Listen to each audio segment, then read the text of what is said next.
Guys, gals, and non-binary pals, GM Potter here. Welcome to my channel where I talk about books and bookish things. I upload on Tuesdays and Thursdays at noon Central Time with some extra videos sprinkled in here and there. I am an independent author, an avid reader, and a cat mom of 3. And today, since we are still fairly early in the new year of 2026, I thought we would go over my most anticipated reads for 2026. Let's get into it.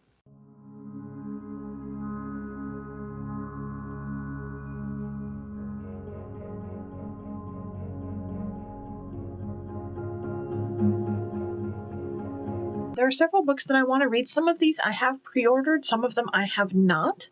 So we will start at the beginning of the year with January, and that are coming out in January is Half His Age by Jeanette McCurdy. Let's start with the book blurb.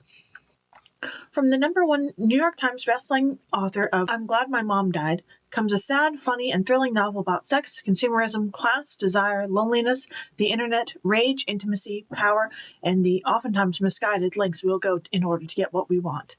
Waldo is ravenous, horny, blunt, naive, wise, impulsive, lonely, angry, forceful, hurting, perceptive, endlessly wanting. And the thing she wants most of all, Mr. Corgi, her creative writing teacher with the wife and kid and the mortgage and the bills, with the dead dreams and the atrophied looks and the growing paunch. She doesn't know why she wants him. Is it his passion, or is it his experience? The fact that he knows books and films and things that she doesn't? Or is it purer than that, rooted in their unlikely connection, their kindred spirits, the similar filter with which they each take in the world around them? Or perhaps it's just enough that he sees her when no one else does. Startlingly perceptive, mundanely funny, and keenly poignant, Half His Age is a rich character study of a yearning 17-year-old who disregards all obstacles or attempts to overcome them in an effort to be seen, to be desired, to be loved. This one I was interested in reading because I read I'm Glad My Mom Died, and I really liked her style of writing. This one feels almost like Lolita, with an older protagonist told from the opposite point of view, but it feels like there's less grooming, at least from the blurb, whereas with Lolita, there was a lot of grooming that took place in it. So we'll see how this one shakes out. Up next, I have a book that comes out on February 24th, and that is And Now Back to You by B.K. Borison. Two compelling meteorologists are forced to find common ground in this opposites attract when Harry meets Sally inspired romance from New York Times bestselling author B.K. Borison. Jackson Clark and Delilah Stewart have had their fair share of run-ins over the years, often ending in disaster. While Jackson thrives on routine and organization from the comfort of his radio booth, Delilah loves the spontaneity and adventure out in the field. When they're partnered against their will to cover a snowstorm of the century, they find themselves scrambling to figure out how to work together. Eager to be taken seriously as a journalist, Delilah offers Jackson a deal. If he can help her ace this assignment, she'll help him rediscover his long-lost fun side. With an undiscovered chemistry burning beneath their clashes, the unlikely partnership quickly tumbles into an easy and surprising friendship. But when other feelings start to enter the equation, can Jackson and Delilah withstand the storm? Or does what happens in the mountains stay in the mountains? This one is the sequel to First Time Caller, also by B.K. Borison, which came out last year, or in 2025. Let's jump in with the next one, which comes out on March 10th. It's called Hell's Heart by Alexis Hall. Gideon the Ninth meets Moby Dick in USA Today bestselling author Alexis Hall's science fiction debut, Hell's Heart. Earth is in ruin, and the scattered remnants of humanity scavenge what they can from the stars under the watchful auspices of a grab bag of collectives, corporations, and churches, which are all that remain of what we once called society.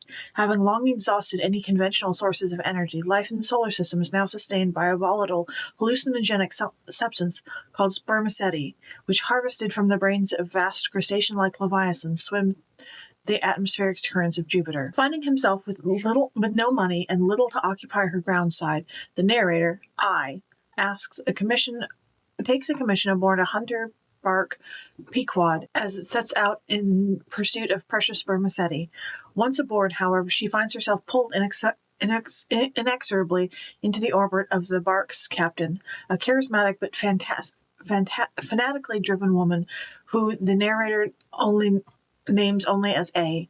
As the Pequod plunges deeper into the turbulent, monster-haunted atmosphere of the gas giant, the narrator begins to lose herself in the airy world of Leviathan hunting and the captain's increasingly insistent delusions.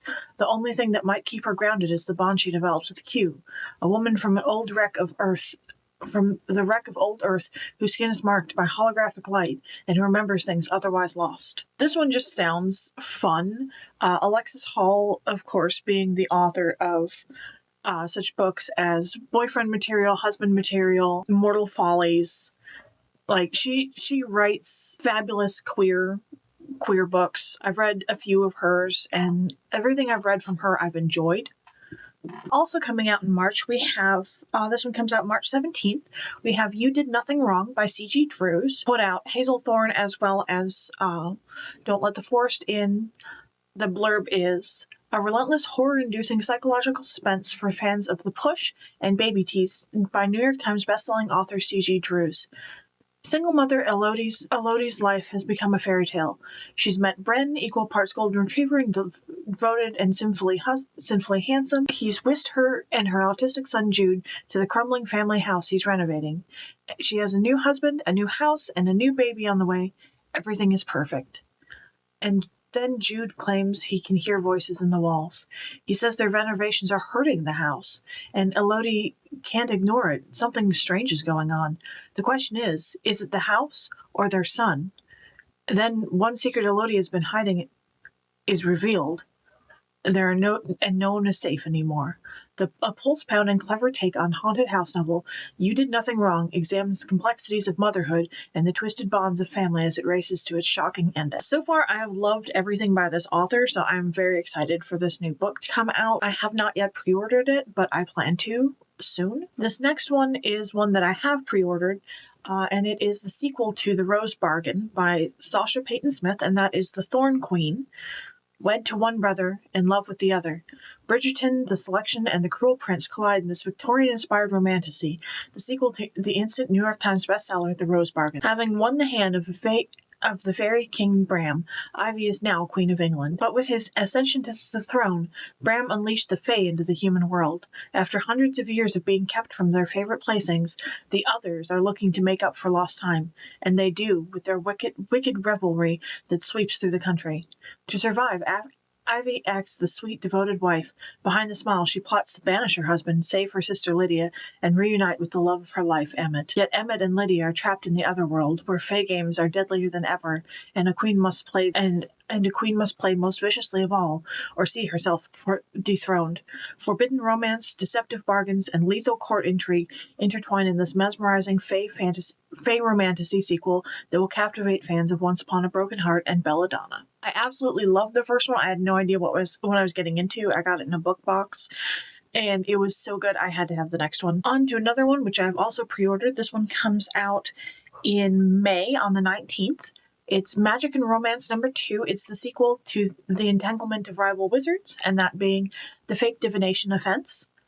Sports Romance gets a Dungeons & Dragons makeover with the next book in the Magic and Romance series that follows half-giant Auric forced into a PR relationship with a feisty fan-favorite cheerleader.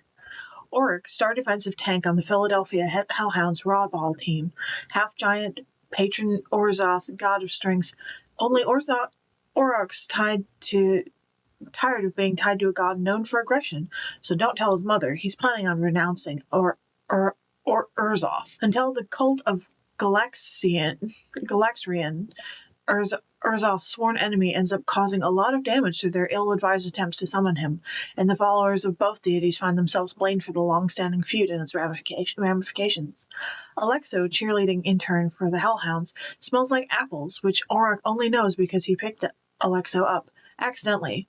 Auric publicly saves Alexo from a bar fight, and fans go feral for the muscly pro-athlete protective of the pint-sized dude in distress. That's enough to have the Hellhounds and Urzoth's church both coming to them with an Auric and Alexo will start a PR relationship to put a positive spin on Urzoth. Auric is set to refuse and finally separate from Urzoth when the team offers Alexo a starting spot on the cheerleading squad to play the star play up the star athlete and cheerleader optics. It's such an obvious dream come true for Alexo that Orok finds himself agreeing to the arrangement like the sap he is. He can keep living a lie for a bit longer, but Orok starts to wonder if he can drop the fake part of this fake relationship. Wonderfully queer, deliciously gay. I love Sarah Rash. She also wrote The Nightmare Before Christmas. Fantastic author. I absolutely love her. And then coming out on June 9th, we have the Seasons of Carnage Trilogy, Book 2, and that is Harvest Season by Brynne Weaver, author of Butcher and Blackbird. From number one New York Times bestselling author Brynne Weaver comes the second book in the devilishly steamy Seasons of Carnage trilogy, where dark romantic comedy meets thrilling suspense, and where love is ripe for ruin. It's time to reap what you sow. Cape Carnage is blooming with secrets, and they're ready to harvest. But every time Nolan Rhodes digs one up, another one grows in its place. Harper isn't who he thought she was. Arthur might be more sinister than he first thought. And Sheriff Yates, the man is everywhere he turns. When true crime fanatics descend their town looking for answers about the death of their leader, Nolan finds himself at the center of a search and rescue operation for missing people he knows are already dead. Cape Carnage teeters on the brink of chaos, and the harder Nolan tries to keep it together, the closer Harper comes to unraveling. Harper Starling has risked everything to bury her trauma in Cape Carnage, but now that Nolan has unearthed her past, her whole life seems ready to break apart. And who can she trust? The enigmatic man she's fallen in love with? He came to kill her. The serial killer mentor she's vowed to protect? He's become an unpredictable menace. The woman in the mirror? She might be the most dangerous of all. Loyalties are tested, bonds bent to the breaking point, and love? That might be the deadliest trap of all. Harvest Season is a dark romance with mature themes. Please check out the content warnings in the beginning of the book. Tropes, small town romance, fish out of water, grumpy, forced proximity, he falls first, touch her, him, and die, villain ex-villain, brat tamer. I adored the first book. It was absolutely sinfully delicious and messed up in the best possible way, and I can't wait to read the second one. Alrighty, and then we have, this one comes out July 14th, and this is The Intrigue, which I couldn't find a book blurb on Storygraph or on Goodreads yet. I don't know why it hasn't updated there, so I'm reading this off of the Amazon listing, which I have pre-ordered this one from Amazon only because I wanted to get it on release day. From New York Times bestselling author of Mexican Gothic and Velvet Was the Night comes a sizzling noir about desire, danger, and greed, in which seduction is the ultimate con. Handsome con artist Ulysses has long charmed lonely women via letters to steal their money, but money is hard to come by in 1940s Mexico. Ulysses knows his looks won't last forever, and he's desperate to get his hands on a real fortune. He thinks he's found it when he captivates his newest correspondent, Perla, with the owner of a small-town boarding house in picturesque Veracruz. But when he meets her, he finds something he didn't expect. The woman has a niece, Inez, who is as observant as she is desperate to escape her aunt's household. When Inez discovers Ulysses' true intentions, she wants in on the scheme. They'll convince her aunt that Ulysses is a great catch, Perla will marry him, and the money will vanish. Easy, fast, and clean. But Perla is not the desperate, silly spinster Ulysses imagines. She harbors secrets, and although Ulysses does not believe in true romance, Inez is more alluring than he bargained on. Suddenly, the simple plan may become perilously complicated, venturing into the streets of a small town where the patina of convention and good manners conceals a cauldron of avarice and lust. So this one, since I can't find it on Storygraph or Goodreads, I don't have the cover for it, but the cover is a close-in profile of someone smoking a cigarette, and there's the silhouette of a woman of someone lighting a cigarette, and there's the silhouette of a woman in the flame. Very intriguing cover. Sylvia Moreno Garcia is one of those authors that she writes it, I'll buy it, I'll read it. I think I started with Mexican Gothic, and I've just been in love with her writing ever since. And the next one I have on here comes out August 4th of 2026, and it doesn't even have a book blurb yet, but I am so excited, and that is Adversary to the Villain. It's the follow-up to Assistant, Apprentice, and Accomplice to the Villain, so I'm just very much looking forward to that one. So this next one comes out on the 1st of September of 2026, and it doesn't even have the cover revealed yet, so I just have the placeholder cover here. And that is the second book in the Stonewater Kingdom series, and that is The Knave and the Moon by Rachel Gillig. Rachel Gillig, the queen of Gothic romantasy, returns with higher stakes, darker mysteries, and deeper longings in this gorgeous sequel to the #1 New York Times bestselling sensation, The Night and the Moth. Aisling Cathedral is in ruins. Roderick Mendacious, Bartholomew, and Maud Bower are rumored to be dead, and the king has taken Sybil Delling as his bride.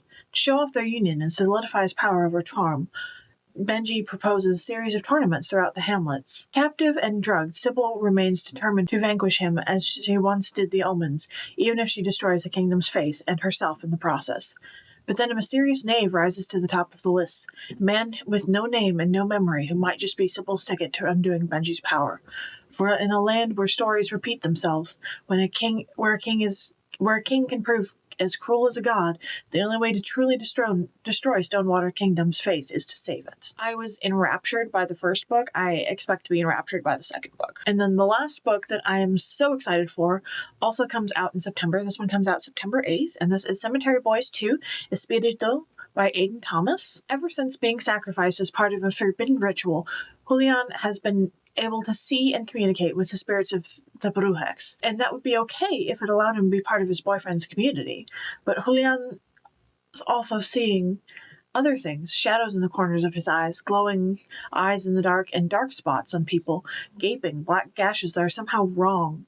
He did ask his new magical boyfriend about it, but Yadriel has never heard of anything like it either, and he's so busy with his new Brujex responsibilities, trying to figure out where all the new Malingos are coming from, that Julian hates for his problems to ruin what little time they have together. Then a strange new Brujex shows up, Angel, as a non-binary Brujex, can heal the living and release the dead, but more than that, they can also see the same dark spots as Julian. Despite Gadriel's reservations, Julian eagerly accepts their help, but Angel's ruthless methods feel wrong to Julian, who wants to move away from hurting others. With the shadows growing darker and the discovery of gaping dark spots on his friend Luca, Julian has to decide who he wants to put his trust in and how far he's willing to go to save what's his. The first book I was on the edge of my seat. I did not see the twist coming. The prose was fantastic. I absolutely loved every minute of the first book. I hope I love every minute of the second book. And I'm just thrilled. These are the books that I'm the most excited for in 2026. Are there books that you're looking forward to? Are there books that you're excited about? I'd love to hear what's on your reading list. Don't forget to like, share, and subscribe, and I'll see you in the next one. Bye.